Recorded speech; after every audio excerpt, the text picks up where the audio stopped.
Welcome student. हम लोग अपने प्रीवियस लेक्चर यानी लेक्चर नंबर 2 तक ये बात डिस्कस कर चुके हैं कि साइंस से क्या मुराद होती है, फिज़िक्स आखिर क्या चीज़ है, और फिज़िक्स के अंदर जो बुनियादी फ़िज़िकल क्वांटिटीज़ यानी कि मैटर और एनर्जी की सूरत में मौजूद हैं। तो मैटर कितने टाइप के हो सकते हैं, एनर्जी को हमने मुख्तसरन डिस्कस किया था, आने वाले चैप्टर में हम तफसील से डिस्कस करेंगे। लेकिन मैटर और एनर्जी का इंटरेक्शन किस किस्म का होता है, ये चीज़ हम अपने प्रीवियस लेक्चर तक कंप्लीट कर चुके हैं। अब यहाँ से हम स्टार्ट करते हैं लेक्चर नंबर 3। लेक्चर नंबर 3 में हम डिस्कस करेंगे ब्रांचेस ऑफ फिज़िक्स। फिज़िक्स की ब्रांचेस जो हम डिस्कस कर रहे हैं वो तो एक अलग बात है, लेकिन पहले हमें ये पता होना चाहिए कि हम ब्रांच यानी शाखों या मुख्तलिफ पार्ट में आखिर डिवाइड क्यों कर रहे हैं। देखिए, आप बचपन से लेकर आज तक लातादाद किस्म के मैटर्स देख चुके हैं, लातादाद किस्म की एनर्जी का उसके साथ इंटरेक्शन आप देख चुके हैं। आपको याद भी नहीं होगा कि आपने बचपन से लेकर और यहाँ आने तक कहाँ कहाँ पर किस तरह का मैटर का इफ़ेक्ट देखा, कहाँ कहाँ पर एनर्जी का किस तरह का इफ़ेक्ट देखा, और फिर उनका आपस में इंटरेक्शन किस किस्म का था। यानी अगर हम मुकम्मल तौर पर किसी चीज़ को स्टडी करना चाहें, जैसे मैं फ़िज़िक्स की जो बात कर रहा हूं, तो फ़िज़िक्स को मुकम्मल तौर पर स्टडी करना एक नामुमकिन सी बात हो जाएगी, क्योंकि हमारी पूरी की पूरी यूनिवर्स मैटर और एनर्जी से ही मिलकर बनी हुई है। और जैसे मैंने मिसाल दी आपको कि आपने बचपन से लेकर आज तक लातादाद किस्म के मैटर और एनर्जी देखे हैं, तो आपको खुद भी याद नहीं कि आपने कहाँ पर किस तरह के इफेक्ट देखे, कौन कौन से मैटर कौन कौन सी एनर्जी को एक दूसरे साथ इंटरप्रेट आप नहीं कर सकते, किस हालत में देखा।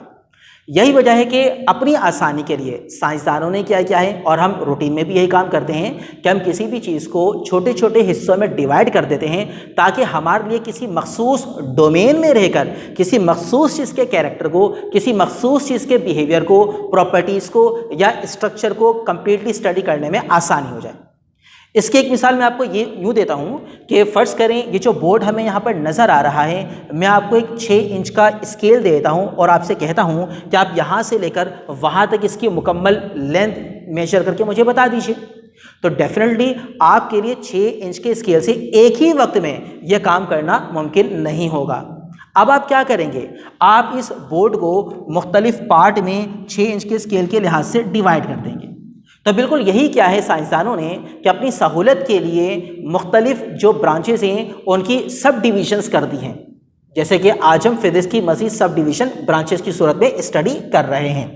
तो यहाँ पर मैंने सारी ब्रांचेस नहीं लिखी हैं, क्योंकि पूरी की पूरी कायनात, पूरी की पूरी यूनिवर्स मैटर और एनर्जी से मिलकर बनी हुई है, लिहाजा यहाँ मैं सारी के सारी ब्रांच का अहाता तो नहीं कर रहा, लेकिन ये वो कॉमन ब्रांचेस हैं जो हम मुख्तलिफ चैप्टर्स में स्टडी करते रहेंगे टाइम टू टाइम। इसमें एक ब्रांच जो आपको सबसे पहले नज़र आ रही है और जो आप छोटी क्लास में भी पढ़ कर आए हैं, वो ब्रांच कौन सी है, मैकेनिक्स। क्या मतलब होता है मैकेनिक्स का, थोड़ा सा रिकॉल कीजिए।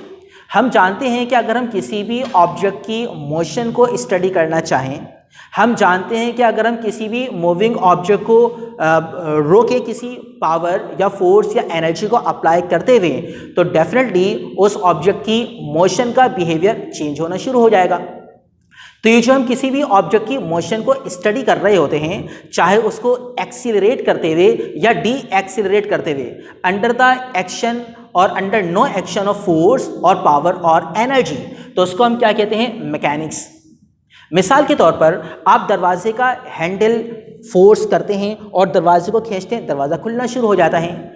लेकिन कभी ऐसा भी होता है कि आपने एक दफ़ा दरवाजे के ऊपर फोर्स अप्लाई की, अब आप फोर्स को रिमूव कर दें, फिर भी आप दरवाजे को खुलता हुआ देख रहे होते हैं। जिस वक्त आप फोर्स अप्लाई कर रहे थे उस वक्त तो दरवाज़ा खुल रहा था, वहाँ पर आपने दरवाजे की मोशन को स्टडी किया due to the applied force.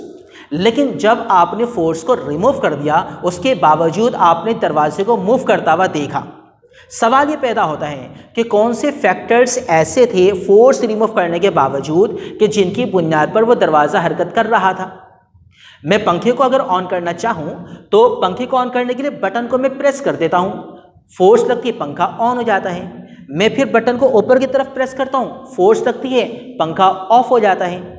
लेकिन क्या फोर्स हटाने के बाद पंखा फौरन ही रुक जाता है? हरगिज़ ऐसा नहीं होता, उस हरकत का इफेक्ट उसके अंदर मौजूद रहता है। तो वो कौन से फैक्टर्स हैं, वो कौन से पैरामीटर्स हैं जो फोर्स लगने के बाद उस बॉडी पर असरअंदाज होते रहे और फोर्स के रिमूव होने के बाद भी उनका इफेक्ट शामिल था? तो यही चीज़ बेसिकली क्या कहलाएगी? मैकेनिक्स। दूसरी ब्रांच फिजिक्स की इलेक्ट्रिसिटी, जो कॉमन ब्रांच है और हम सब की रियल लाइफ से भरपूर तरीके से वाबस्ता है। सुबह से लेकर रात तक हम इलेक्ट्रिसिटी की बुनियाद पर ही जी रहे हैं और इसके बगैर हमारी ज़िंदगी नामुमकिन हो चुकी है। ज़रा गौर कीजिए, लफ्ज़ इलेक्ट्रिसिटी दो अल्फाज का कॉम्बिनेशन है। एक लफ्ज़ है इलेक्टर, इलेक्टर का मतलब होता है चार्ज, और दूसरा वर्ड जो आपको नज़र आ रहा है वो है सिटी। आमतौर पर सिटी का मतलब होता है शहर, लेकिन सिटी को हम एक और मीनिंग में भी इस्तेमाल करते हैं और वो है मोशन, यानी कि हरकत। स्टूडेंट, अगर आप मुख्तलिफ चार्ज पार्टिकल्स का बिहेवियर स्टडी करें, जबकि वो कौन सी वाली हालत में हो? वो हरकत की हालत में हो, तो वो जो बिहेवियर आप स्टडी करेंगे चार्ज का, वो जो कैरेक्टर, जो प्रॉपर्टीज आप स्टडी करेंगे चार्ज की हरकत की हालत में रहते हुए, उसी को हम आसान सी लैंग्वेज में क्या कहते हैं? इलेक्ट्रिसिटी। अभी थोड़ी देर पहले मैंने आपको पंखे को ऑन करने की मिसाल दी। मैंने पंखे का स्विच नीचे की तरफ प्रेस किया, बटन नीचे की तरफ प्रेस किया तो पंखा ऑन हो गया। सवाल ये पैदा होता है कि आखिर ऐसा क्या हुआ? डेफिनेटली जब मैंने पंखे का बटन नीचे की तरफ प्रेस किया तो कोई चीज़ ऐसी थी जो इलेक्ट्रिकल पोर्ट से तारों के जरिए होते हुए पंखे तक पहुंच रही थी, या उसका इफेक्ट वहां तक पहुंच रहा था। तो सवाल ये पैदा होता, वो कोई चीज़ क्या थी? वो कोई चीज़ थी चार्ज। और चूंकि वो चीज़ इलेक्ट्रिकल बोर्ड से वहाँ तक आपको इफेक्ट की सूरत में मूव करते हुए या फ्लो करते हुए महसूस हुई, लिहाजा इसका मतलब ये हुआ कि चार्ज का बिहेवियर आपने स्टडी किया हरकत की हालत में। इसी को आप क्या कहेंगे? इलेक्ट्रिसिटी। जब मैं स्विच को ऊपर की तरफ प्रेस करता हूँ, बटन को ऊपर की तरफ प्रेस करता हूँ, तो आप जानते हैं पंखा ऑफ होना शुरू होता है, ये लाइट्स ऑफ होना शुरू हो जाती है। तो इस दौरान क्या हो रहा होता है? जो चीज़ पंखे तक पहुँच रही थी, अब वो चीज़ पंखे तक नहीं पहुँच पा रही। वो कोई चीज़ क्या है? अगेन वो कोई चीज़ है चार्ज। और चूंकि अब वो चीज़ नहीं पहुंच पा रही, इसका मतलब उस चीज़ की हरकत को हमने रोक दिया। तो अब आप कहेंगे कि पंखे को या लाइट्स को या आपके कंप्यूटर सिस्टम को या रेफ्रिजरेटर को या मोटर को इलेक्ट्रिसिटी यानी चार्ज की हरकत नहीं मिल रही। तो फिजिक्स की वो ब्रांच जिसमें आप behaviour of charge, character of charge, nature of charge study करें जबकि वो हरकत की हालत में हो, उसको कहा जाता है इलेक्ट्रिसिटी। यहाँ मैंने मेन ब्रांचेस फिजिक्स की लिख दी हैं, लेकिन हम अपने लेक्चर नंबर 3 को फिलहाल यहीं पर स्टॉप करते हैं। आप भरपूर तरीके से मैकेनिक्स और इलेक्ट्रिसिटी को अपनी रियल लाइफ में ऑब्जर्व करें, उस पर गौर व फिक्र करें। इंशाअल्लाह हम नेक्स्ट लेक्चर यानी लेक्चर नंबर 4 में दीगर ब्रांचेस को भी स्टडी करने की कोशिश करेंगे। अपना ख्याल रखिएगा और यहाँ तक स्टडी कीजिएगा। Thank you.